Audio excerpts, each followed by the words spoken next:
My name is Hank Willenbrink, and it is my pleasure to present the Judith Royer Award for Excellence in Playwriting, named in honor of Dr. Royer for her dedication to the development of new plays throughout her distinguished career.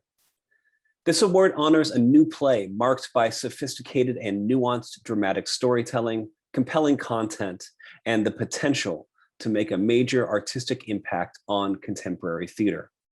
The award committee is delighted to recognize the following playwrights for their outstanding work. This year's honorable mention is Yuli Alice Shen for Image May Contain. Family, loss, and grief are three terms that have become all too familiar over the past year and a half. Image May Contain takes on these ideas in new ways in this vibrant and often incredibly funny play about a former foster child having to bury the father that she never knew. The 2021 Judith Royer Award goes to Franky D. Gonzalez for Even Flowers Bloom in Hell Sometimes. Described as a mixtape, Even Flowers Bloom in Hell Sometimes is a tour de force theatrical event. Set in a correctional facility, Gonzalez dramatizes the vicissitudes and capriciousness of an unjust criminal justice system from an up-close and personal perspective. Through our main character, only identified as prisoner, Gonzalez manages to wring every ounce of humanity out of a system designed to perpetuate inhumanity. Gonzalez eschews narratives of redemption and reform that so often characterize prison literature for a different and elusive goal, the honest declaration of true experience. Congratulations, Franky D. Gonzalez. Hello, everyone. I want to begin first by offering my thanks to the Association for Theater and Higher Education and the Kennedy Center American College Theater Festival for this immense honor. To receive the Judith Royer Excellence in Playwriting Award is an achievement I will cherish for the rest of my life. Thank you. I hope that my conduct, my dramatic output and endeavors, and this play's future can measure up to the legacy and distinction of this award's namesake and its previous honorees. I want to also thank the wonderful faculty and students of Illinois State University in Bloomington Normal, whose Crossroads Project Diverse Voices Playwriting Initiative paved the way for me to receive this award.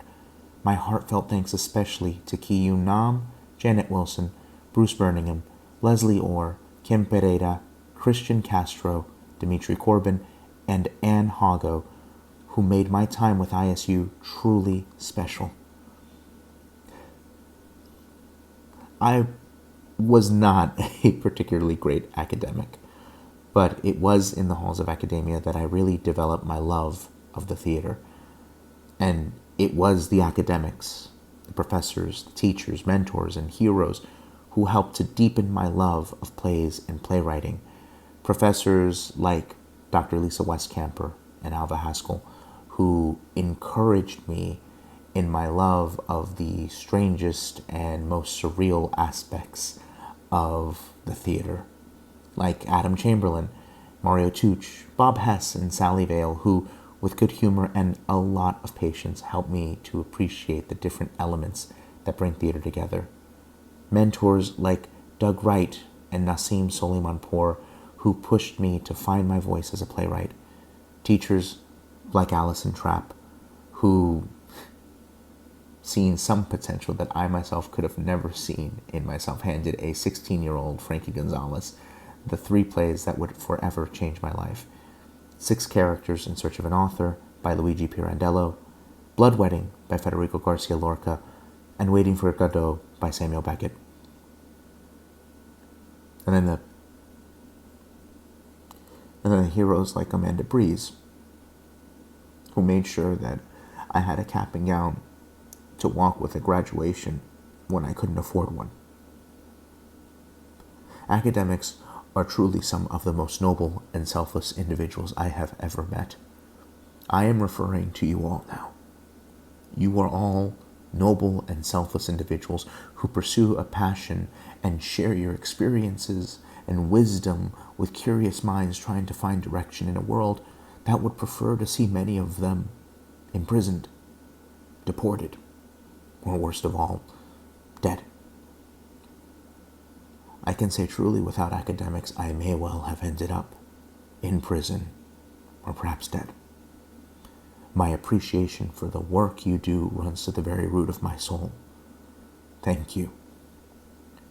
We are living in surreal and increasingly uneasy times, and you are all, each of you, at the forefront of what can only be described as a sustained siege on the art form we all practice and love. It is a time beset by shrinking budgets, increased demands on professors, and closures of entire departments, and outright hostility to the arts by segments of American society. I know you must be tired. It must be frustrating. It must be overwhelming. I am sorry. Truly, it's not fair.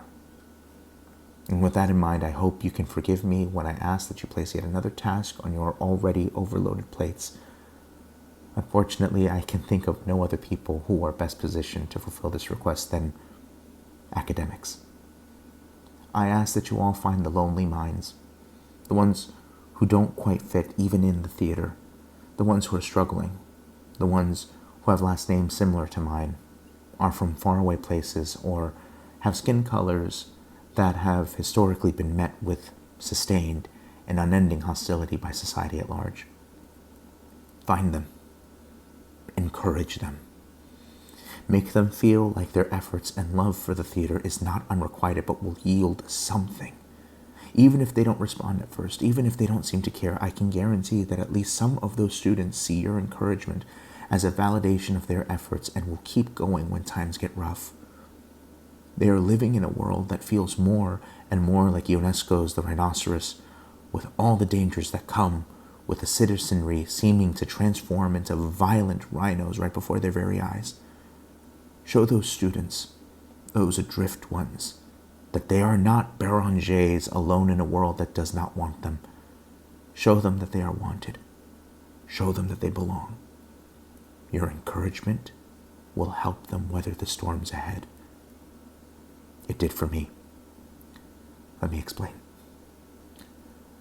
A professor pulled me aside 3 days before my graduation to tell me I would never amount to anything in the theater world, much less be a playwright. I'd wasted my 4 years and took on all that debt for nothing. I was devastated. I was hurt. I felt like I'd been given a spiritual beating. But I was not broken, because a year prior, another professor noticed that I was struggling. You see, I'd grown very ill, and things were looking grim. Not least of all because I couldn't afford to pay for the necessary tests and treatments to make me well. But in the midst of the struggling and making peace with what time I had left, this concerned professor took me into his office and listened to me. A child barely past 21, feeling like everything was over. He saved my life. He helped me find resources. He helped me find the doctors. He helped see me through my procedures. He told me in that office while I cried, "You're not going anywhere. You still have plays left to write." So a year later, when this other professor decided to try to knock me down, I stood my ground because I still had plays left to write. That's the difference that an academic makes in the lives of their students. Look out for your students in these times. I know most, if not all of you, are already doing just that. But for those who wonder if it's worth it, I promise you, it is. You could literally be saving a life with your kindness. This award is dedicated to the man that showed me that supreme kindness, Dr. Andrew B. Harris. Hey, Dr. Harris, you all right? I'm still writing plays. I got more to come. Thank you. Thank you. Thank you.